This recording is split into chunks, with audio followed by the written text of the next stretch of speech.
I mean, if you're not working at optimal performance and you don't know if you're at a loss or a gain at the end of the year, you're kind of in trouble. You're not really driving your business is driving you.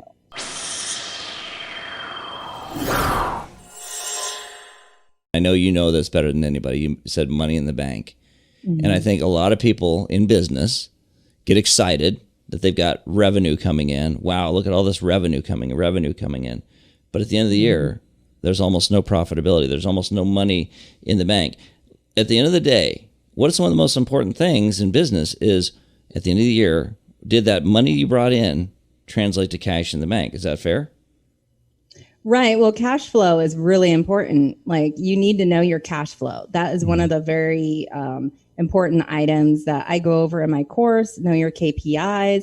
I mean, if you're not working at optimal performance and you don't know if you're at a loss or a gain at the end of the year, you're kind of in trouble. You're not really driving your business is driving you.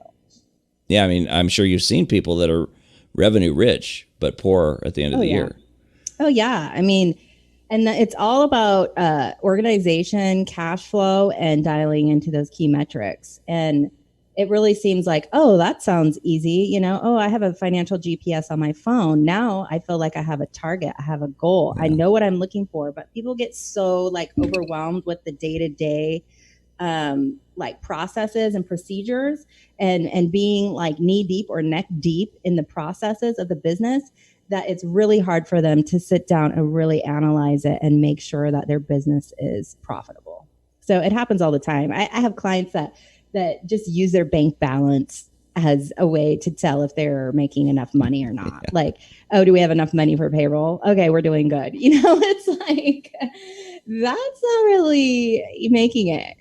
Yeah, and there's also those smaller businesses that sometimes use their bank account as if it's their own bank account, and they kind of operate as that's what they're living out of. When sole proprietors can do that. LLC, you know, people can do that. I mean, that's a viable business as well, but it can be a dangerous practice, though, right? Because it can get to the point where your focus is on growing the business just enough so that you've got sustainable living, but you're not really focused on growing. And you know, people target. I know a lot of companies that target 10% growth. 15% growth, and they call that a good year.